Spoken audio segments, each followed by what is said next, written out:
Hi, I'm Dan Budd from Taste Buds Cafe. We're making chocolates today for Valentine's Day, and we thought we would share with you the process. Everyone knows that if you put a candy bar in your pocket, it's going to melt. And usually when you show it to someone else, they say, oh, just put it in the refrigerator and it'll be fine. If you put that in the refrigerator, it will harden, but what does it look like the next day? Usually frosty, white film on top, and actually might even be brittle if you broke it. That's because the chocolate came out of temper. So the process for tempering is done with machines in large factories, but small chocolate shops like us and artisanal chocolate places all around the country do this by hand. So let's get tempering. First of all, we start with chocolate that needs to be melted. So to melt chocolate, you can carefully do that over some warm water. You can even do it in the microwave if you use intervals, but the main thing is that you want to melt the chocolate carefully. Once the chocolate's melted, all those fats are released, and you can even see it's kind of shiny and slick on the surface. This chocolate will feel warm to the touch. It's right around 91 degrees that the cocoa butter in the chocolate is melting. However, you could go up to as much as 120, even 130 degrees with dark chocolate to get it to melt fluid. Just do it carefully. The second step is to start cooling the chocolate down. Now, there are several ways to do this. One of the ways is to actually pour the chocolate onto a surface and move it around with palette knives or spatula. And we call this tabling, or the French call it tablé. Another way, though, that you could use at home that doesn't make as much of a big mess is to seed the chocolate. So you would actually take pieces of cold hard chocolate and drop it into your bowl of warm chocolate and stir it around. Now, this process is pretty much exactly like a cube of ice cube in a hot bowl of soup. It's just starting to cool down the chocolate. But at the same time, we're doing the third step of tempering, which is agitation or motion. So if you were tabling the chocolate, you would be using motion too. The way I like to explain this is that as the chocolate's cooling down, crystals are forming. And these crystals are puzzle pieces. And so a puzzle doesn't go together unless you pick up the pieces and put it together, and that's why agitation or motion of the chocolate is required. So once we move it around and we start the cooling and agitation process, the chocolate will soon start to thicken. What we want to do is we want to stop it at a certain temperature, which is called the temper range, in order to work with it in a liquid state. So that's the last step, really. First, we melt the chocolate all the way. Then we start to cool the chocolate down, in this case by seeding. And then we're agitating and letting those crystals lock together as we stir. And finally we want to stop it in the temper range. Now that's right around 90 degrees, 89 to 91. You start getting above 91 degrees and you're going to start melting the fat out again. Then we're going to take a test. So to take a test, what we can do is we can take a spatula and just put it in the chocolate, have a thin layer like this, and then we'll go ahead and take this layer and let it cool off at room temperature. And in, say, 5 to 6 minutes, if this sets and it has a natural sort of satin shine to it and it's not white and streaky, then we're in temper. Also, the chocolate when it's in temper will have a much smoother mouthfeel. It stores better. It's an all-around better product.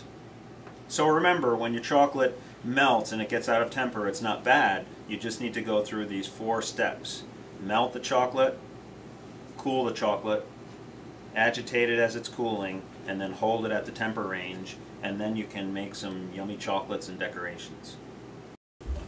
Once your chocolate is in temper, you can begin to make things. So one of the great things about chocolate is it's a liquid, delicious ingredient that can be formed into any shape. We have a number of different chocolate bar molds to make our chocolate bars at Taste Buds Cafe. And here's one of our biggest chocolate bars. And what you need to do is basically start coating the mold with chocolate. Now, it's possible just to pour the chocolate right into the mold, but often I like to start off with a brush. And this is a really good example for, say for instance, Easter bunnies. If you were making Easter bunnies, the texture of the Easter Bunny's fur that's in the mold is something that probably needs to be brushed into so that you don't have any air pockets and it's coated perfectly. These bar molds don't really need to have brushing in, but I thought I would at least show you the technique so you could see how it's done.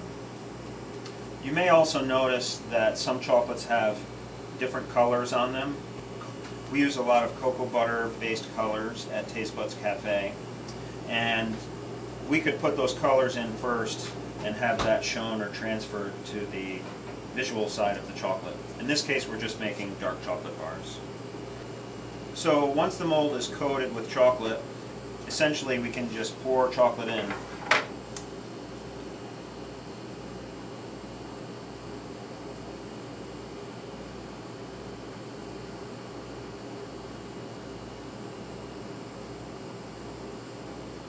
And I'm going to try to get this pretty close to the top edge.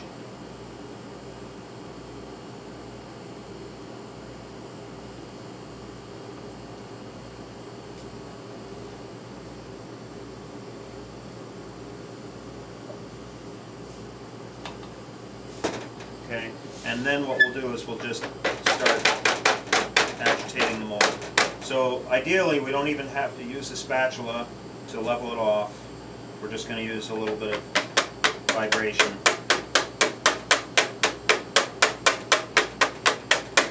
And in a large factory where chocolate bars are being molded like this, a machine would dump the chocolate in and it would actually go down a vibrating rack. So we're just doing that all by hand. Then this is going to go ahead and just go right into the refrigerator to start setting up. And again, in a large factory, it would just go through a cooling tunnel. And now once the chocolate has set, we can basically just turn this mold and take our candy bar out. Professional chocolate molds are a very firm polycarbonate plastic. So we have this very shiny texture, but we also have something that's very rigid. The difference between, say, chocolate and water is that when chocolate hardens and gets cold, it actually shrinks a little bit. So that's why we're able to get it out of a mold. Water, when it freezes, actually expands. So it works a little bit differently. The reason that the mold is rigid is so that the chocolate can actually pull away from it. And sometimes we'll even give it a little sort of ice tray twist when we're ready to take our candy bars out, and that helps them release from the mold. So here's an example of what we call a transfer sheet. This was kind of invented maybe within the last 15 or 20 years. And we used to do this in kind of homemade ways by using plastic wrap and cocoa butter colors. But someone figured out that you could use a silk screen and actually make specific designs. So in this case, we have a piece of equipment that's used with a transfer sheet. It's another mold. We can basically just place the sheet inside, and then we have a magnetic strip of steel which goes behind it, and that holds our transfer sheet inside. So I'm going to let Crystal, my pastry chef here at Taste Buds, who also makes these chocolates, get working on this mold. So like Chef Bud showed you with the chocolate bar molds, I'm going to just go ahead and start painting into this mold with chocolate to make sure that we don't get any air bubbles.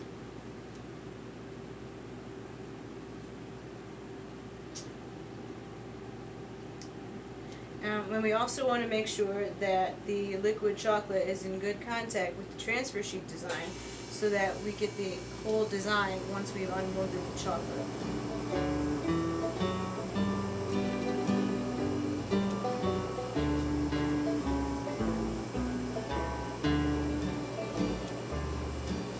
For the first time I saw you, I knew then and there that love truly comes from the heart.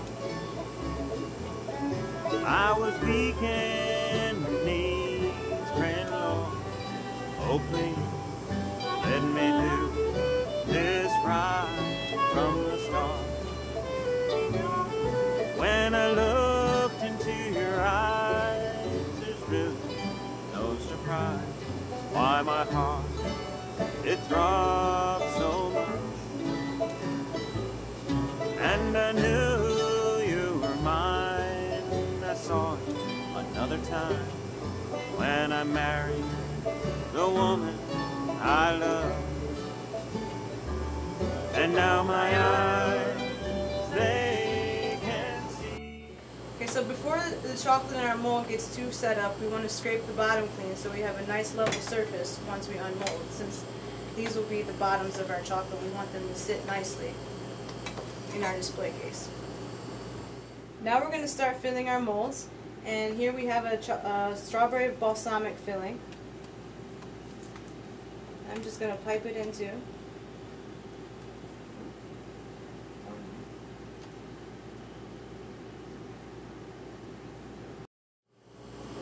Now that Crystal has our filling piped in, I'm going to put the bottom coat on our chocolate mold. So I'll take our tempered chocolate and just drizzle a little bit over each row.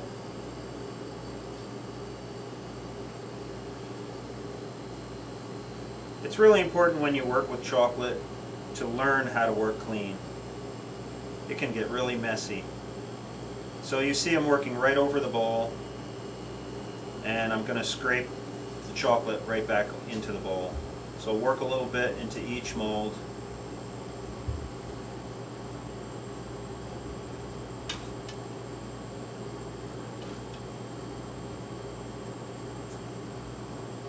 And we just want a really thin layer here.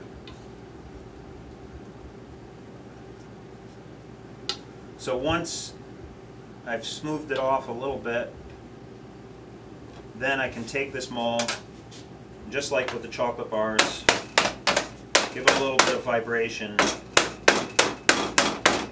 which is going to settle our chocolate down into the mold. I see one little spot here. And once again, we'll let this set until it's getting a little fudgy, and then we'll scrape it clean. So, if you want to dip truffles at home, it's very easy. So you just put a ganache on the inside, and that's just chocolate and cream. And then you can hand dip them yourself. So if you just put a little bit of chocolate in one hand and move it around with your fingers, and then scoop it with your other hand, it comes out like a normal truffle. So here we have our molded chocolates with the transfer sheet. And I'm going to just take this little hole here in the corner.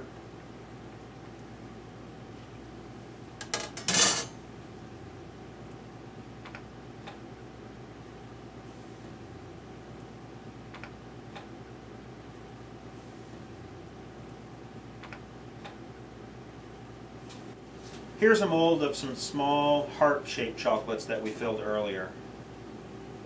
So I'm just going to give that little ice tray twist, and then first I'll lift because one fell out, and then I'll tap and we'll get a number of the other ones out. So when you do this, you never want to tap twice. Okay? You tap once, some come out, you tap twice, you crush them. So that's a beautiful example of the color that was placed in the mold that comes out on the chocolates.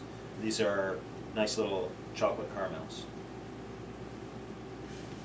Yummy. Here we have a chocolate mold we just started using, and we got this mold because we wanted to have a chocolate bar that would break apart easily. So I guess this is going to be the test. So, yeah. So it has a very thin section, and then the deeper sections. It's easy to break, easy to eat. And this particular chocolate is filled with the cocoa nibs. So we're actually doing a test in our shop to see if we like the combination we put in the recipe.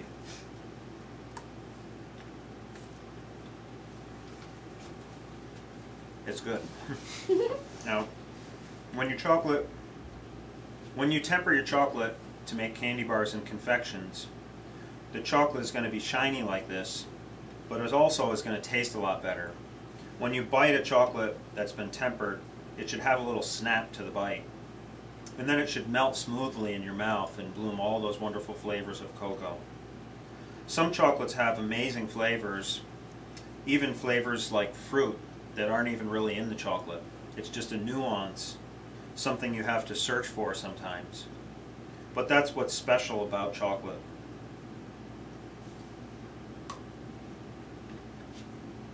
has a great crunch.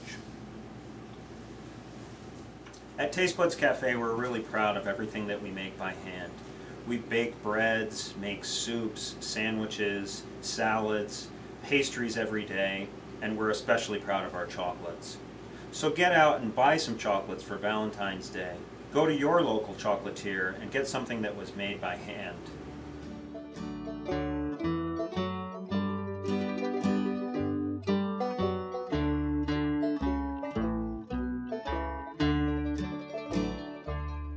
From the first time I saw you, I knew then and there